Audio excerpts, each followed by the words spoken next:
Hello guys, I am Javed Multani, a software engineer, a trainer and a researcher. Today I am going to show you how to create an iOS application in easiest way. इस video में हम देखेंगे user default के बारे में। User default का use string, integer और object की वैल्यू स्टोर करने के लिए होता है, जो एप्लीकेशन में डिलीट करने के बाद ये भी डिलीट हो जाता है।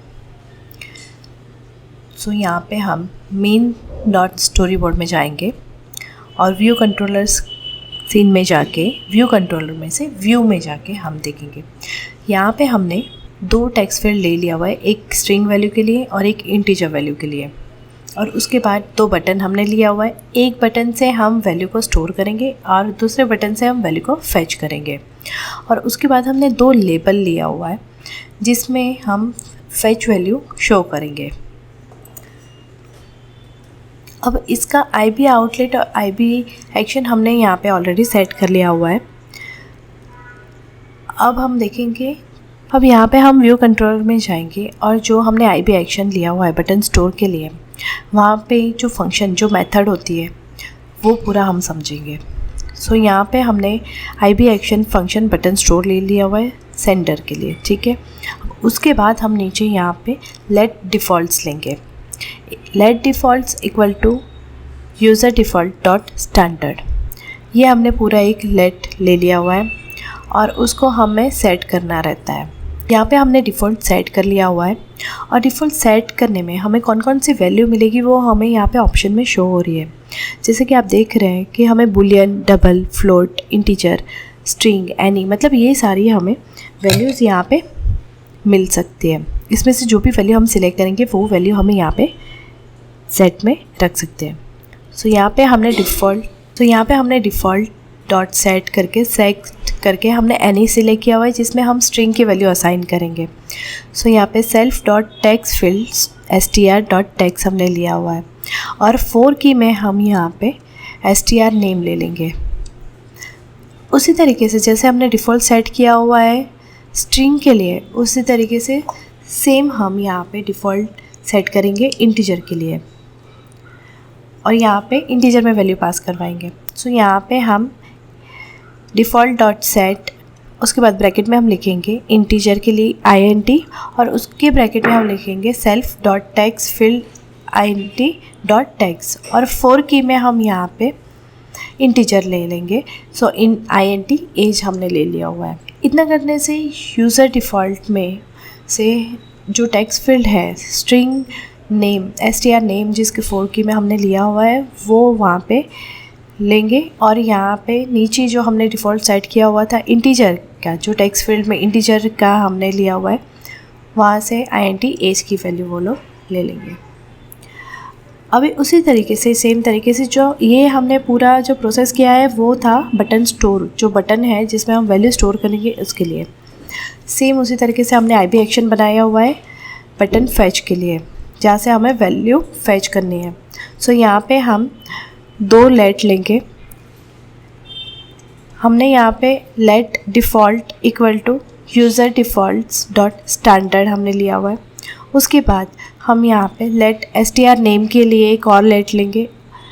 सो यहाँ पे let str equal to defaults dot value और यहाँ पे 4 की str नेम करके जो भी वैल्यू हम लेने वाले हैं वो लेंगे और एज करके यहाँ पे स्ट्रिंग कर देंगे। उसके बाद एक और हम यहाँ पे लेट लेंगे इंटीजर के लिए। पहले हमने यहाँ पे स्टैंडर्ड की वैल्यू ले ली थी, उसके बाद str नेम की हमने यहाँ पे लेट ले लिया हुआ है। अब यहाँ पे लेट लेंगे इंटीजर एज के लिए। तो यहाँ पे let int age equal to defaults dot integer और 4 की में हम यहाँ पे int एज और यहाँ पे एज इंटीजर कर देंगे। सो यहाँ पे जो लेबल हमने लिया हुआ है उस पे वैल्यू को फेच करने के बाद जो वैल्यू असाइन होगी उसके लिए यहाँ पे हम सेल्फ ले लेंगे। सो यहाँ पे self dot label str dot text equal to str name, उसके बाद self dot label integer dot text equal to int, जो इंटीजर की यहाँ पे वैल्यू है int उसका जो डेटा टाइप है इंटीजर, उसको हम यहाँ पे स्ट्रिंग में कन्वर्ट कर देंगे। सो यहाँ पे स्ट्रिंग और उसके बाद हम लेंगे इंटीजर एज, int एज। सो यहाँ पे हमने वैल्यू इस तरीके से फैच करवाई हुई है और यहाँ पे ऊपर जो स्टोर के बटन में हमने वैल्यू डिफ़ॉल्ट डॉट सेट करके हमने वैल्यू स्टोर करवाई है और उसकी वैल्यू फैच करवाने के लिए डिफ़ॉल्ट के बाद वैल्यू करके या फिर जो भी पर्टिकुलर डेटा टाइप है उसी तरीके से हम उसको यूज़ करके हम वैल्यू फैच कर सकते हैं। अब ये एप्लीकेशन को रन करके हम देखेंगे कि हमें क्या रिज़ल्ट मिल रहा है। यहाँ पे बिल्ड सक्सेस हमें मिल गया है।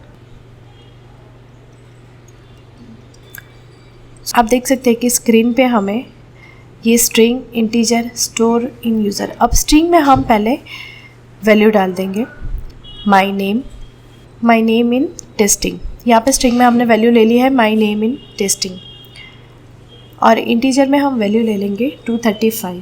इसको सबसे पहले हम यहाँ पे स्टोर करवाएंगे। हमने यहाँ पे वैल्यू स्टोर कर दी है। अब उसके बाद हम फैच करेंगे। आप देख सकते हैं कि फैच करवाई वैल्यू हमें नीचे जो लेबल हमने 2 लिए थे उसमें हमें मिल रही है। दोनों टेक्स्ट फील्ड की यहाँ पे वैल्यू हमने पहले स्टोर करवाई स्टोर इन यूज़र डिफ़ॉल्ट में और उसके बाद जो दूसरा बटन हमने लिया था फैच फ्रॉम यूज़र डिफ़ॉल्ट, वहाँ से हमने ये वैल्यू फैच करवाई है और ये वैल्यू फैच करने के बाद हमने यहाँ पे लेबल में वैल्यू असाइन कर दी है।